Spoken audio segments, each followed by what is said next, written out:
right, good afternoon, everyone. My name's Greg Spooner, and I teach at Cerritos College down in Southern California. And it's working. I can see my notes. All the time we spent earlier is helping. First, I wanted to just ask, are there any other college professors here today? Or how about any college students? I mean, I know many of you are former. I meant right now. I was a TA at one time.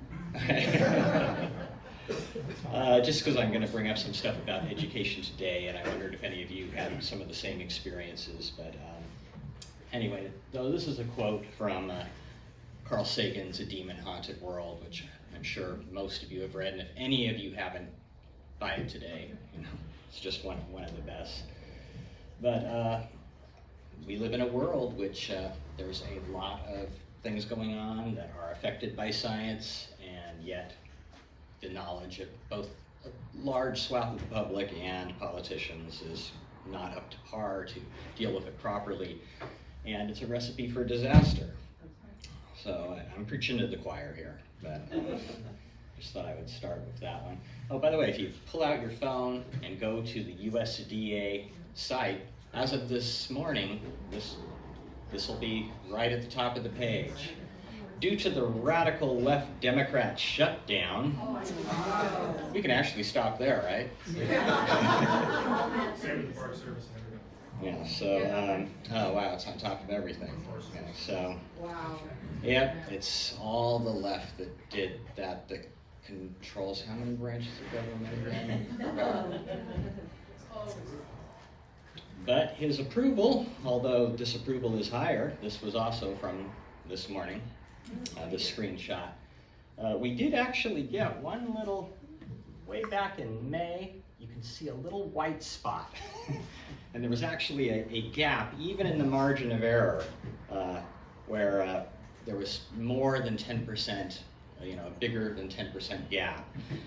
But as of this morning, about 53% disapproval, and it's kind of holding steady, for a long time, although it probably will change. Those things, every president, somebody new comes in and everybody thinks gas is going to be 99 cents tomorrow or something, and then this realization comes in that not everything was changed. But it's not going down fast enough. Anyway, so I teach at Cerritos College. We've got 22,000 students. It's a college which most of my students are socioeconomically disadvantaged. My wife teaches at Cypress. It's a really different story. It's a smaller college, only about half the number of students, but a really different student population there. She teaches biology. In fact, she's the head of the bio department. I teach in philosophy, although I'm just an adjunct. But over the years, I've taught the only things that community colleges offer in philosophy, which is just your intro, logic. Logic is going to come up a bit in this talk. Critical thinking, and ethics. And we have a philosophy club on campus, and it's a real active one. And in fact, it's the highest funded one on campus, because traditionally a lot of students have come, and we've always managed to, at least once a year, kind of bring in a big outside speaker. But at least once a month we would have a talk that faculty members gave. And so over the years I did philosophy of magic. How can magic help? I'll talk about that a little more later. I even did a popular philosophy of Monty Python one. There actually is a book, if you go on Amazon, called The Philosophy of Monty Python, although it's, there's obviously big critiques of religion and things like that they did, but it's a little bit of a stretch sometimes, but it brought in people. Sometimes that's part of what you make it entertaining, and you spice it with just a little bit, just enough, to get them hooked. My most popular talk was on fake news. I'm going to talk about that one a little bit, misinformation. That one was big enough that every year since then, which was 2016 when I gave this, I wonder why I did that then, they've asked me to do it every year since then, and they've even had me do it for other departments. I did one on clinical trials, and many different things to do with science and pseudoscience. But whether it is a talk that I'm giving, the class, always on the first day, I start off with what is philosophy? And it's just a compound word, philosophia, which means love of wisdom. But what is wisdom? You know, if you want to get fit, actually, let me back it up a bit. If you are totally out of shape and you got a set of weights, oh, this is not my prop, it just happened to be there. And you do a couple reps, okay. Am I fit? No. Okay, I'm maybe 0.01% better than before. But if I did that every day and I also jogged and did many different types of exercises, over years I could become fit. And that's how I tell my students to think about wisdom. If some class clown and never paid attention, decided to read one book, they're not yet wise. But if they hit the books for several years, you can get there. It's kind of like fitness. Now, knowledge, there's not a lot of things philosophers agree upon, but one of them is that knowledge is justified true belief.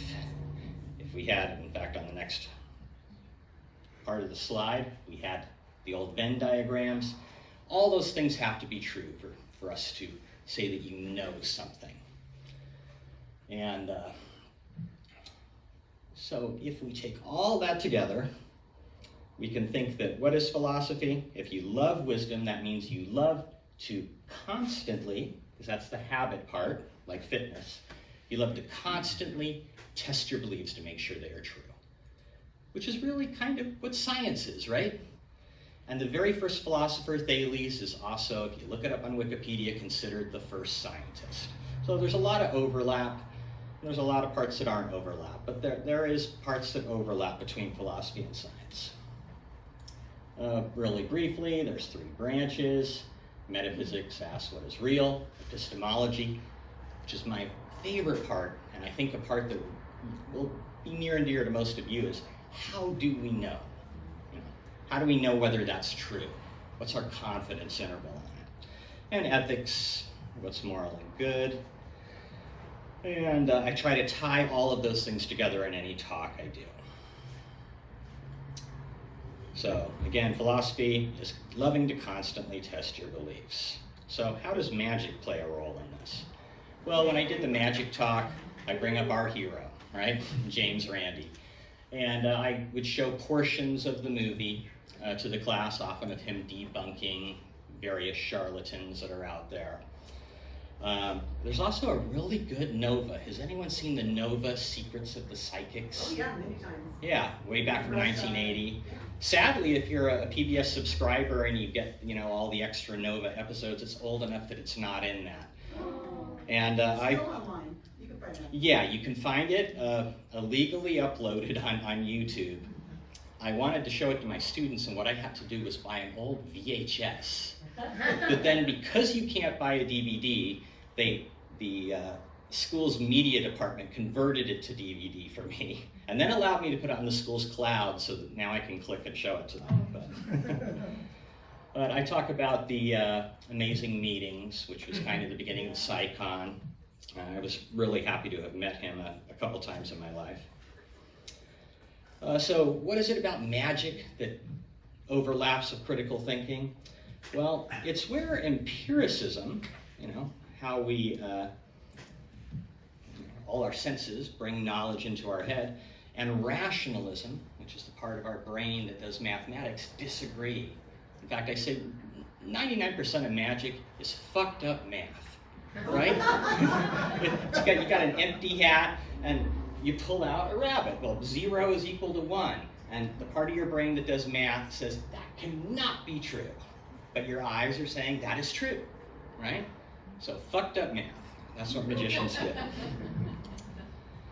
And a lot of times when I tell students about rationalism, I say there's a part of your brain that knows things that your senses don't know. They don't believe it.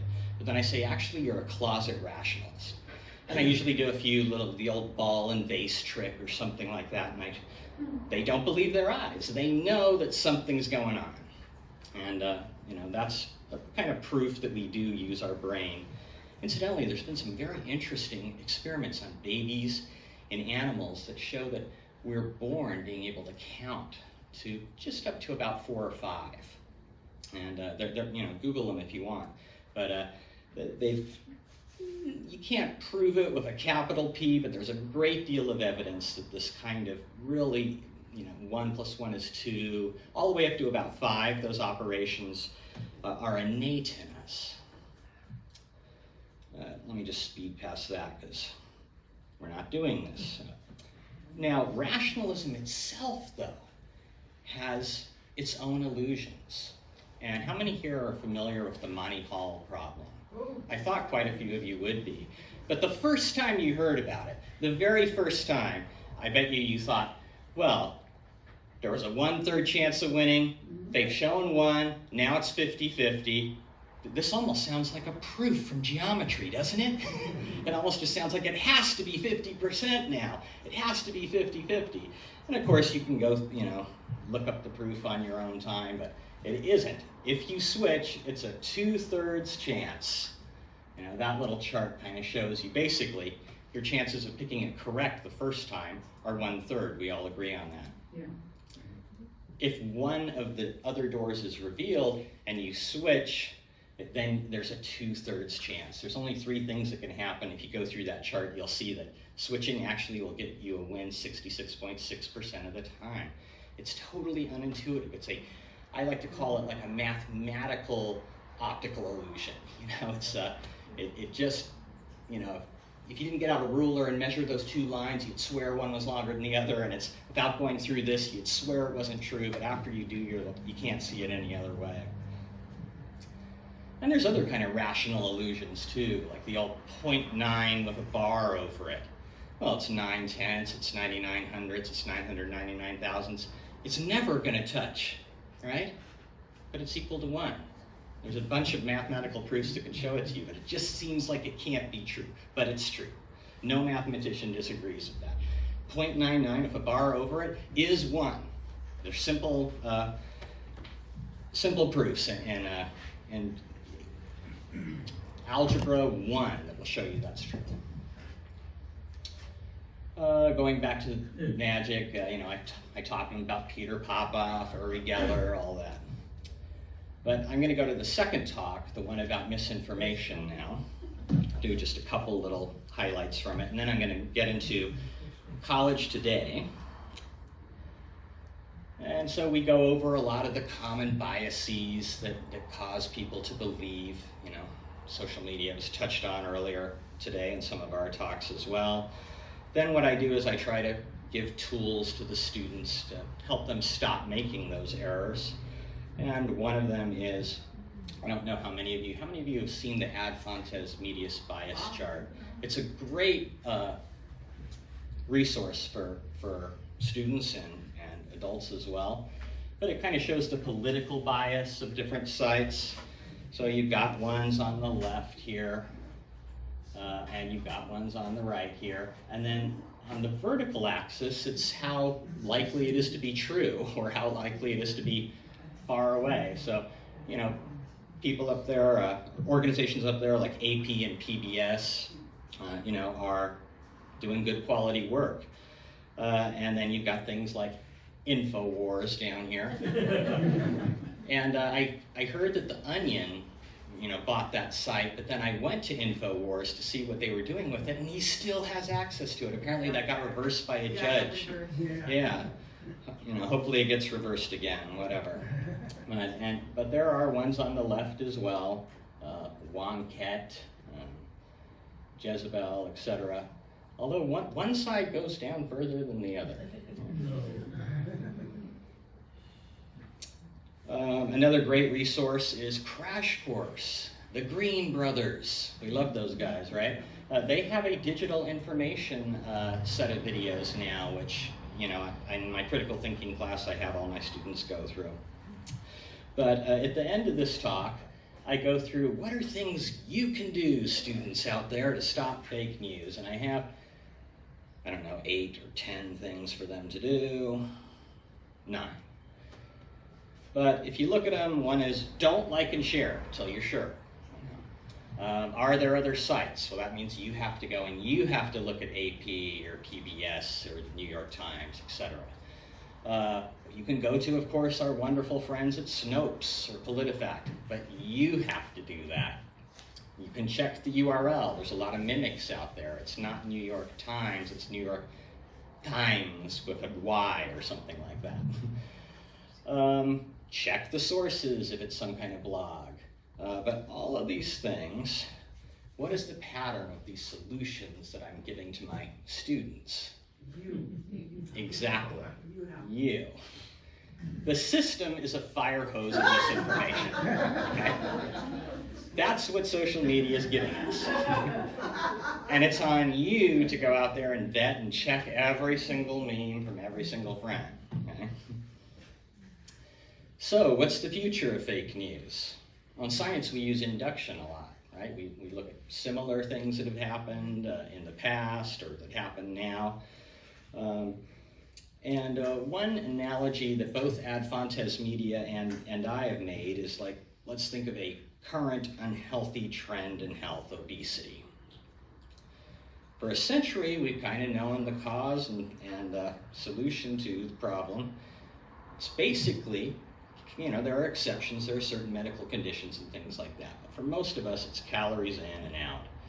But here's a little GIF or GIF, another debate for us. But this is, a color-coded map of obesity. This is just from 75 to 2010.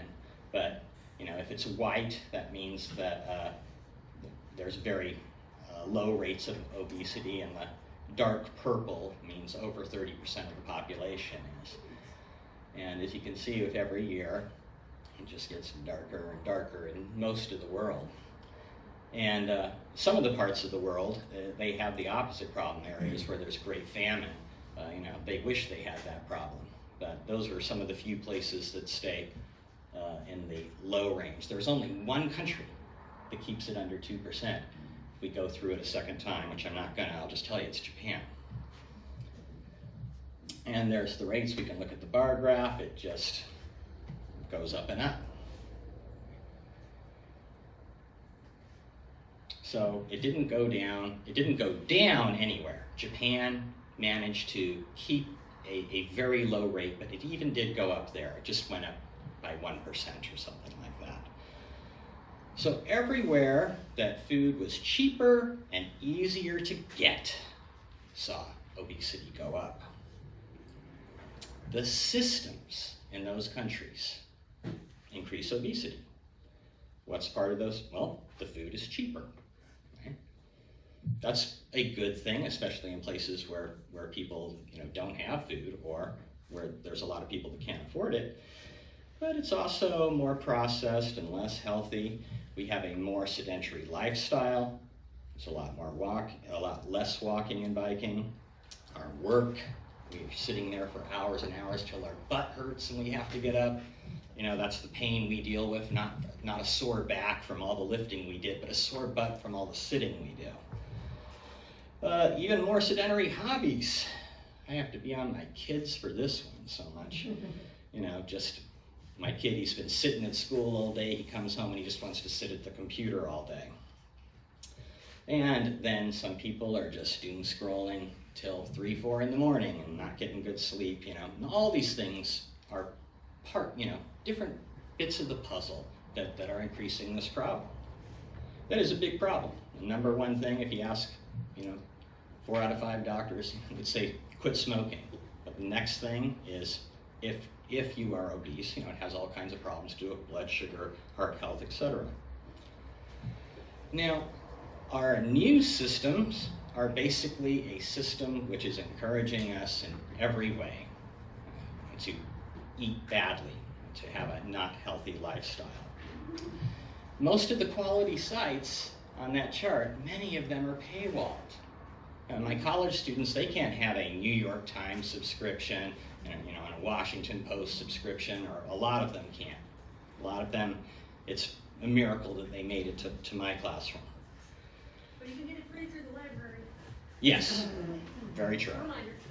But again, that's one room in the world. Whereas right on their phone, every minute, there's a new piece of misinformation. And unfortunately, most of my students and many young people and a lot of older people, that's how they get their news now, from their feed. The algorithms, of course, promote the clickbait, and whatever is the most extreme or the least likely to be true is what is getting shared the most. It's exaggerated at best and just oftentimes outright false. And that's the information system that we're living in. Going back to the health system and eating, I remember taking my son when he was young to get a car part and needed to do a repair. I used to go with my dad, that's how I learned to work on cars. And I found that at the car place, they had all these freezers with glass fronts with ice creams and Cokes and stuff like that. And so I was used to when I went to, buy groceries with my son, saying, no, you can't get the candy bar, which they always have right on the way out, And now it's like, I can't go to fucking get a car part without now having to say no to my kid yet again. And that's something that back in the 70s, it was just a greasy room with some guy who brought out a car part, right? Now you go to those places and they've always got candy and snacks just everywhere, because they can get that extra buck. So misinformation's rampant, but college is teaching critical thinking, right? Right?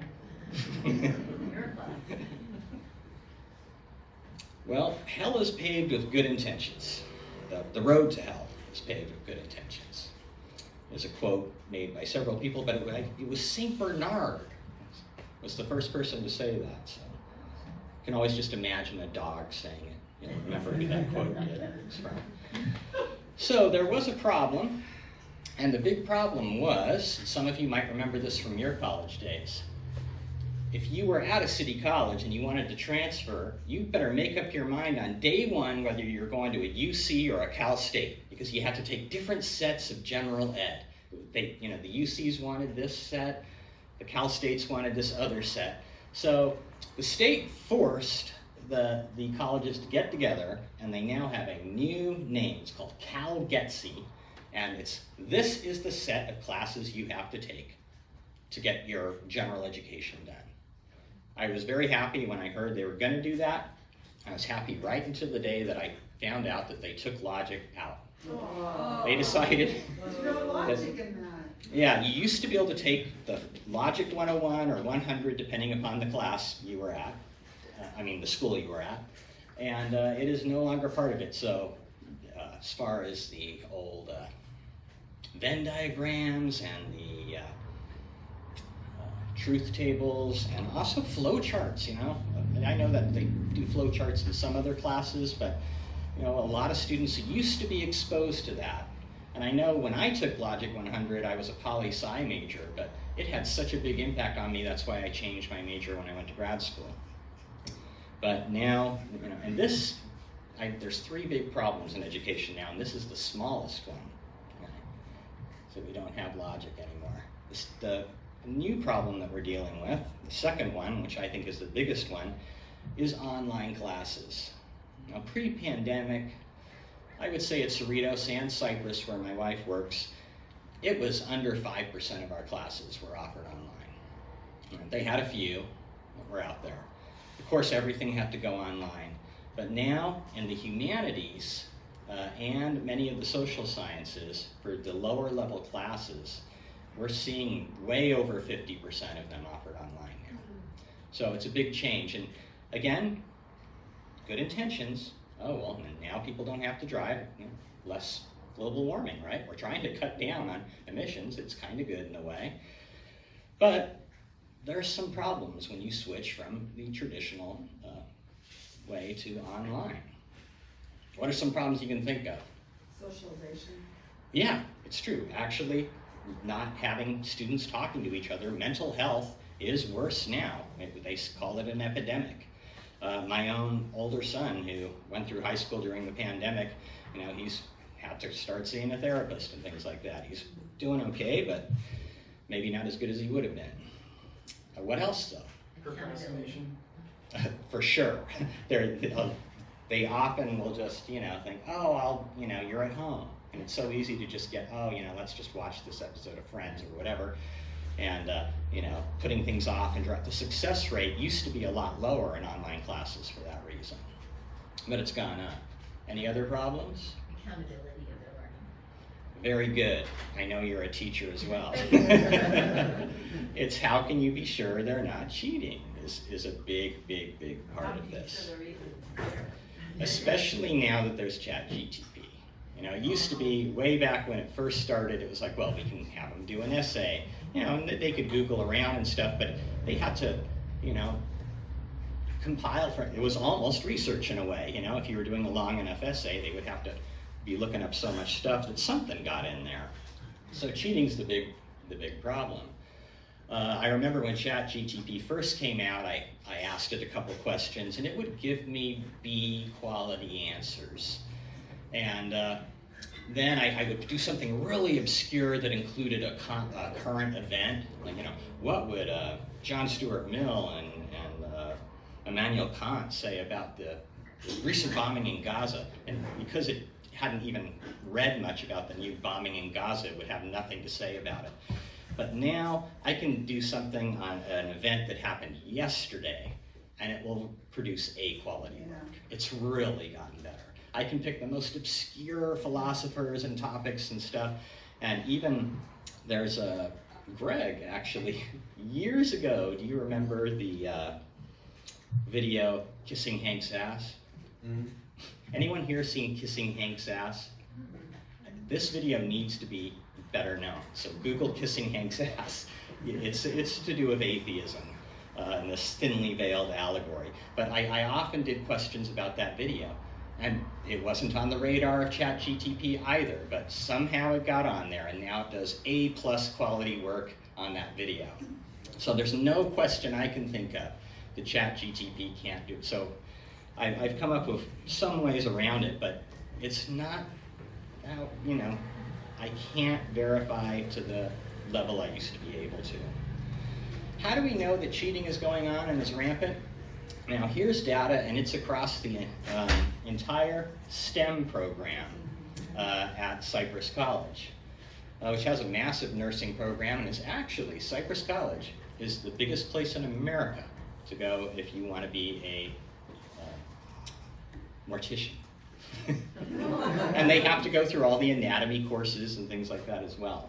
But it was so big that it was mentioned in 6 Feet Under. If you ever watched that TV show, they talked about one of the people coming from Cypress College. Anyway, for in-person success rates, this is in STEM, it's about 50%. From all your students that are there the first day, how many people got a C or better on the end of the class? And you might think that's terrible. It's been that way for at least since the 1960s, okay? This is at the city colleges in STEM. So STEM is some of the, in fact, it is, if you look across the whole school, it has the lowest success rate because it's hard, right? That's why so many people don't major in it, right? But that's how it's been for decades, about 50% in person. Look at the online only, it's about 78%. Why are people succeeding that much more in it? I don't think it's because they're learning better by sitting behind their computer screen, okay? In fact, when I think of my science classes, what really helped cement it into my head was actually going to lab, and like actually dropping the ball and, figuring out acceleration due to gravity in the physics lab and things like that. The hands-on stuff is what really brought it home. So it's that it's so much easier for them to, cheat. And then hybrid, which is what I'm hoping I can move more of my school over to, is basically they do all the stuff online, but they have to come in person and take the tests. And if you look at that success rate, it's almost exactly the same. It's actually a little bit lower, probably because you don't really learn better just looking at a screen, right? So the tests are harder when you actually have to come in and do them. One of the few ways I found to stop students from cheating is using this program called PlayPosit. This isn't a sponsored message, but it's basically I can show my students videos. It can stop at any point and jump up a question for them, and I can even give us, they only have 30 seconds to get that answer in. So if they're able to Alt-Tab and Google and find the answer and cut and paste it in that time, then they deserve the A. You know, how do I decide how many seconds to give them? Because I try to do that myself, and I give it a few seconds less. But most of the time, it's like I can give like a multiple choice question and not give them enough time. They have to have been actually listening to the video, and they only get one shot, and then they have to go on to the next one. But that's one of the few ways, and to me, that's just not as good as getting people in, having class discussions, and having them put everything away, and the blue books. So, who are the big three stakeholders in education? Well, obviously the students is one of them, right? But one of their incentives is to do easy classes, especially GE, right? If they're a bio major, maybe they don't really care what their US history grade is and how much they learn. And what we're finding is people are taking all their GE stuff online. Why do we have GE? It's because we want an informed electorate, right? We want a well-rounded, informed population. Administrators, they don't want cheating going on, right? Well, if you know administrators, and I know I have another teacher in the room, their incentives include good metrics. What are the grad rates? Are they going up this year under my watch? How are GPAs doing under my watch? Wow, they're going up. Enrollment. Well, if your school offers a whole bunch of online classes, guess what? I have students that are from Northern California, even other states and countries, coming to get my easy online classes now. Enrollment is through the roof for these online classes. Are administrators going to want to cancel them or make them all back in person? Not by my experiences. And then there's professors. Well, we at least want to make sure those kids are learning, right? Well, sadly, professors are human. And if you're an adjunct,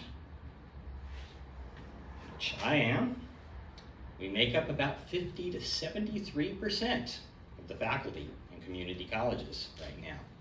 Way more than half. And you might say, but wait, isn't there a law that every community college has to have at least, I can't remember the exact amount, but some high amount, like 66 or 75% taught by full-timers? Yes, there is. Guess what happens if the school doesn't do it? It's almost. They pay a small fine. That fine is astronomically less than the more money they would have to pay by hiring all full-timers and giving them health insurance. So they gladly write that check every semester. Not a single community college that I'm aware of actually has that ratio. Now, adjuncts know that their classes are canceled if they don't fill. If it's a 35 student seating or something like that, they have different cutoffs depending upon the department and the year and things like that, but you need to get more than half of it filled for sure, oftentimes 75%. So are they going to want to make it really hard or make people come in? Every semester they ask me, do you want to do an in-person? Do you want to do hybrid? Do you want to do online? And I said in person, and then I had one of my classes cut, and I'm like, oh, that's okay. And the next semester I had 2 of them cut. So now I say I want them online. They all fill up and have a waiting list on day 1. So it also incentivizes high rate my professor ratings. Students look at that before they take. And if they see someone's really hard, they'll just take the other name. They're just all names to them, right?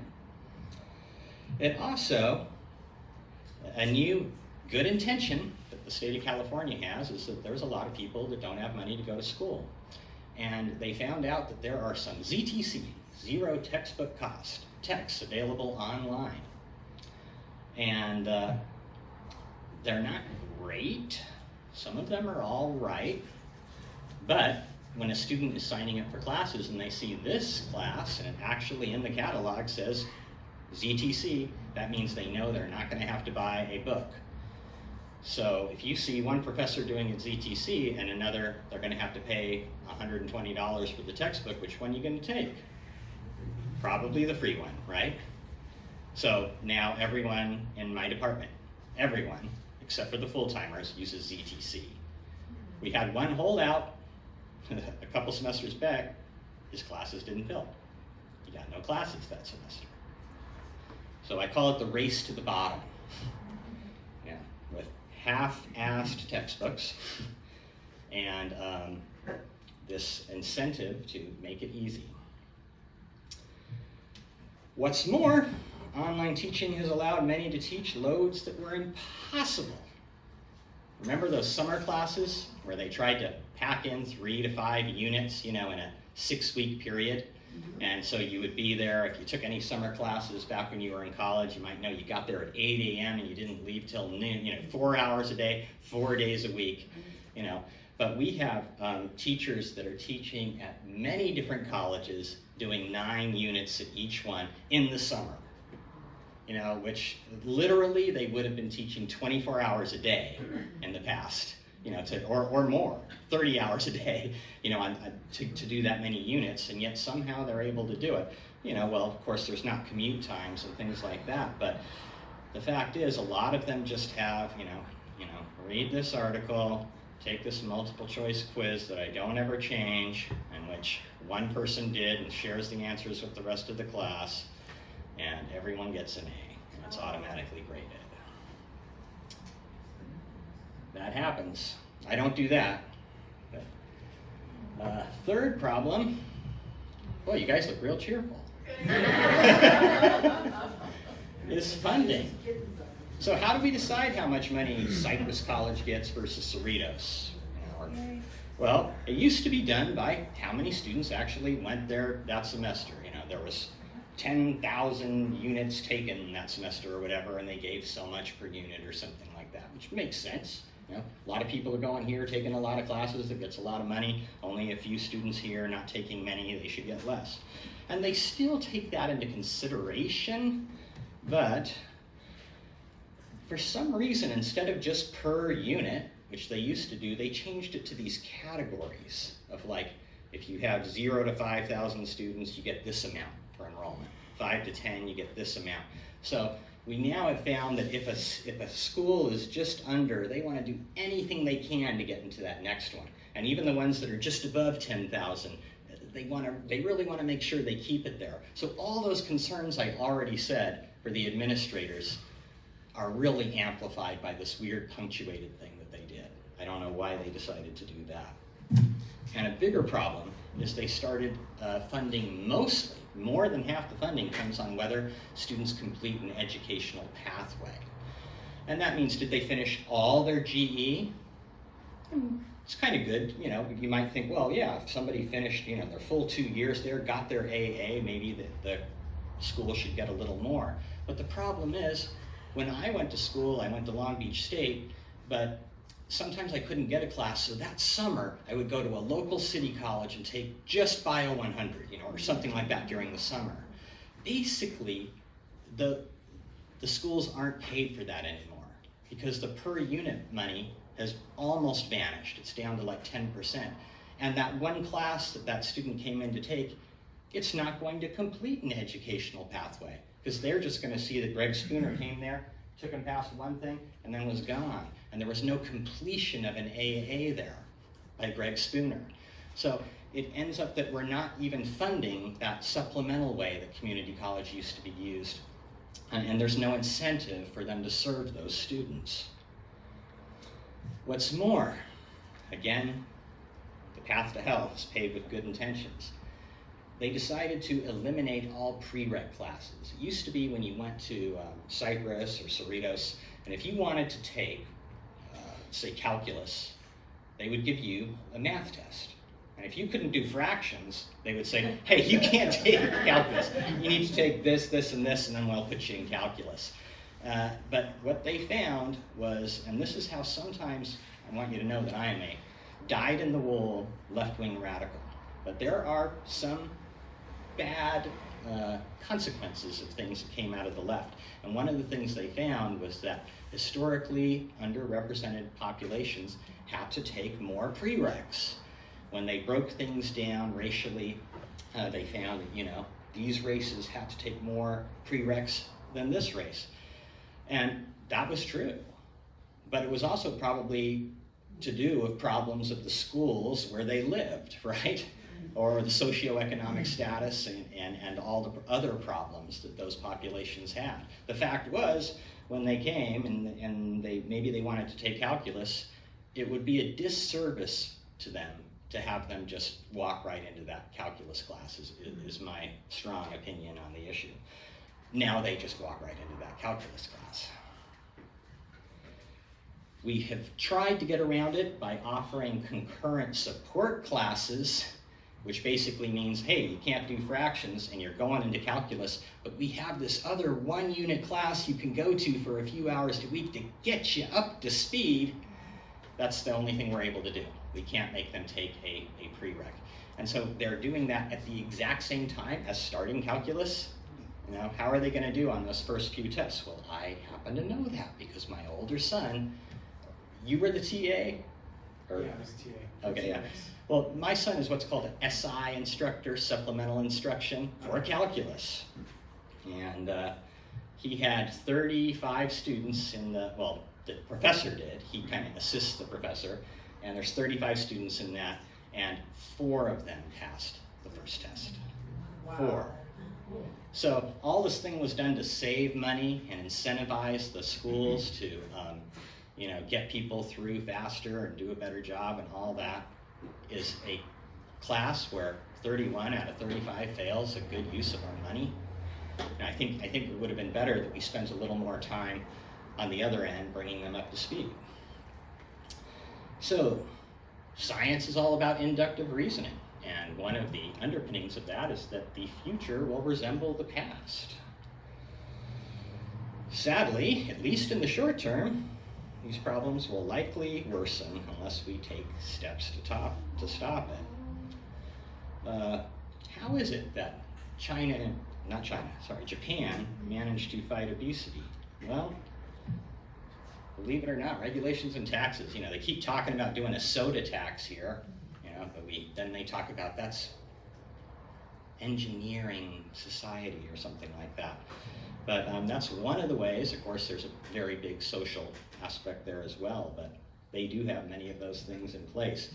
But a lot of the recent regulations and changes we've done, I think, are doing the opposite of what we want to do, which is getting an informed public out there. But we can hope against hope that the pendulum will swing back. When I was thinking about the topic of this talk, I knew you had already seen Randy, you know, and a lot of the stuff that I do teach to my students, and I thought, this is going to be a group of people that already know the stuff. What do I want them to know to try and help make the world better later? That's the end of my talk. Thank you.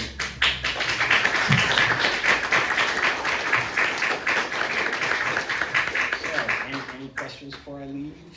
Have you given this talk to anyone who could do anything about it? Like,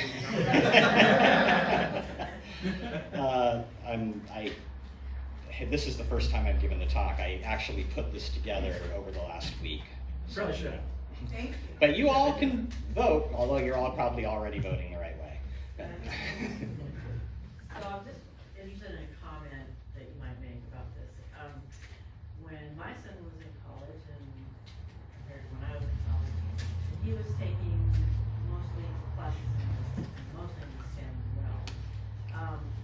He found that the teachers were writing the textbooks, and they're very expensive textbooks because they were one-offs. They weren't being sold at other colleges. They were just specially produced for that class. And they would change them every year. So new students couldn't use last year's textbook, so they'd have to buy another more than $250 textbook. Yeah, 120 was too low. Yeah. Sorry. Yeah, way too low. So that seemed, well, it seemed like a way for the professors to, you know, pad their income a little bit, which probably wasn't super high, but, you know, that's a whole separate question. But That did happen, for sure, yeah. Yeah, I mean, it's kind of the opposite of the zero textbook. A lot of the literature classes were kind of zero textbook, because you just had to go buy a book that had a story in it that you were supposed to study, you didn't have to buy their book. But, yes, comments on that other end of it. Yeah, there was definitely a problem on both ends with that. There were actually some teachers that at the city college level that would write their own textbook, although those people didn't usually change it very often, at least with just anecdotal experience, the few that I knew. But we did notice with, like, for instance, our philosophy textbooks, that they were usually like a compendium of, things way back from the pre-Socratics and Plato, and it was the same, the same readings essentially, and what they would do is they would just pick a different Aristotle reading and change the questions every 2 or 3 years, and then, like, it's like the 4th edition they can pick up used for $20, but the 5th edition the class won't all be on the same page unless they all get it, and then they got to pay $200 instead of $20. And a lot of teachers started to do things like, you can pick any older edition just so long as it has these readings, Some teachers tried to make up for it by doing things like that, but it makes it harder on the teacher, because now they can't say turn to page 38. They have to go to the Plato Symposium and turn to the part where they start talking about this, and it made it difficult. So it sucks anyway. Any way we do it. So, to that question, is there any effort being done or a project to develop a general textbook, like an open source textbook that, not like Wikipedia, where you have the experts editing the articles and every school uses it? There is definitely not that happening now that I'm aware of. That is a really good idea, though, especially for courses like mine, where it's just, ancient readings that have been around forever. In that case, you could say, okay, you do this by this group of professionals or professors at the state level, and they say, this is your Bible for the subject. There is the readings themselves. Some groups have done that. So I now just have links in my online syllabus where they click and it takes them to Plato's Republic. The questions that hasn't been done with, but most teachers like to kind of tailor and change their own questions themselves, and of course you just put it up online yourself. So to some extent it's happening in philosophy, but as far as whether that's going on in other subjects, I don't know at all. There is an initiative at Rice University, OpenStax, that does STEM textbooks that are freely downloadable, partly funded by South African Foundation. I think that my philosophy textbook comes from OpenStax, yeah. Excellent. And I found when it first came out, there wasn't very many good ones, but I do think the quality's going up of these zero textbook cost things. So maybe, hopefully, in the future, it'll be a true good solution. Did I see a hand in the back? Yes. Thank you for that hard truth. Beyond voting, if I may, before it gets to the point of voting, if you care about this issue, go to your local school board. Take this information, speak to them. When they're up for, some people run for office because they really care and they really want to make a difference, and they'll be happy for this information. Other people simply want to get reelected. And if this information will give them a leg up when that time comes, they'll be grateful for that information, for that issue. I'm okay with people doing the right thing for the wrong reason. If they just do it for their ego, I don't care, as long as it gets done. Also, go at the higher level. We are going to have, a state, what is Tony Thurman's title? Department of Education, Superintendent of Schools, or something at the state level. Oh, there you go. When these folks are up for re-election, they're doing debates, they're, going around the community. Ask these questions or contact their campaign. Say, I represent the, whatever you are, whatever you want to call your family, and we're interested in this issue. You need to know about this issue. And then spoon feed them the information, and some of it will get out there and could be an issue. But this is really valuable information. Unions, they are getting weaker and weaker. but that information about the fine, the fact Yeah. that there is a fine, well, who's in charge of deciding if that fine increases with each year? Yeah. Who makes that decision? Who can we influence to make that painful for them? Maybe your union is interested in that. So, you know, I'm exhausted with all the ideas you've planted in my brain. Yet, I just encourage you to, you know, before it gets, don't just vote. Yeah. Impact the choices we have to vote on, impact, you know, the people that are gonna be making these decisions. And even if it's just a little one-room schoolhouse in your neighborhood. And My dean is now trying to get us to reduce the number of online every semester. She's like, if you did 40, it better be at least just 39. It's got to go down every, you know, and that's slowly moving the needle. But when they're hiring an administrator for your local community college, there are processes. They'll invite meet and greet, they'll invite the public and everything, or they're considering, or who's making the decision, you know, of what they're searching for the administrator. Get these questions in there. You know, some people are doing this horrible, some administrators are doing this horrible thing where they do this and this. You're surely not, you know, we don't want anyone like that. Get it in there, so when, you know, you get someone who's coming in saying, well, I can't pull that crap here because there's people that know about it, they're gonna call me out on it. anything else? I think there's also the issue, like how you connected the fake news and education, and I deal with chat, well, any AI. I mean, I know we're dealing with that in high school, that it's a serious issue, and the whole pressure of getting into colleges and everything, that I feel like I agree, I would do anything to try to stop it, but it's like, it seems like it's such a, right now, I mean, I'm retiring at the end of this year, and I'm pretty excited too, because I don't want to actually. I wish I was retired. I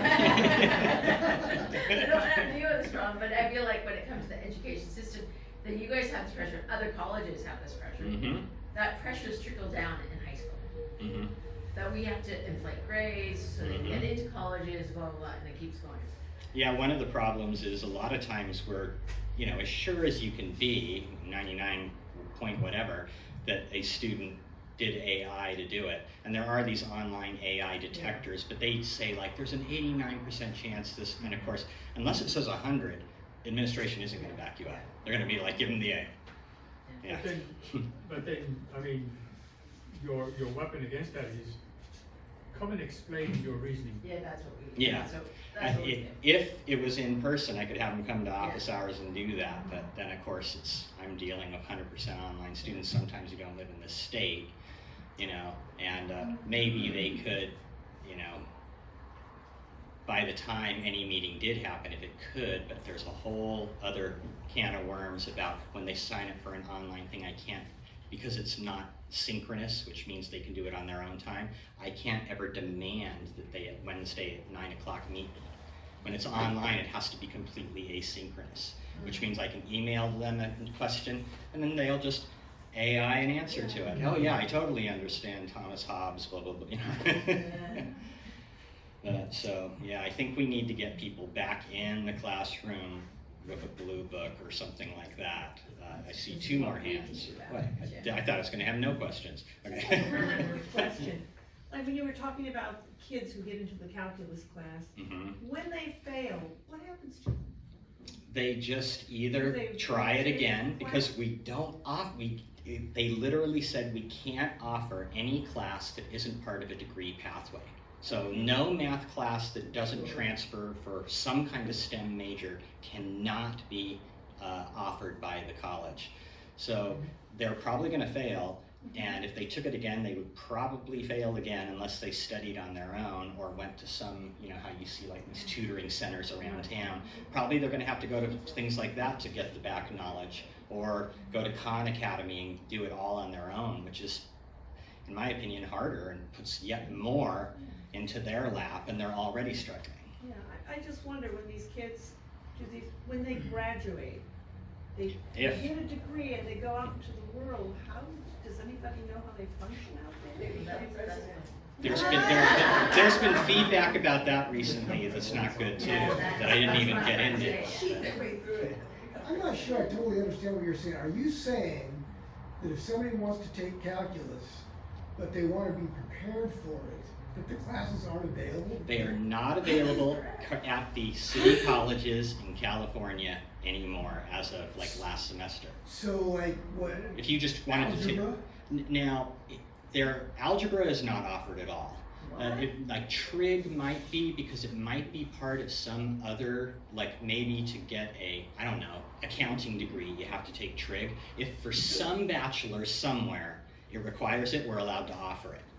But if it's not, and lower level math like algebra, it was just assumed that you got that done in high school, or you took it as an elective at the community college. That used to be our job. But now, you know, and because we have lower funding and they want to see completion of these pathways, and this was what the brilliant people in Sacramento thought would save money and time for students.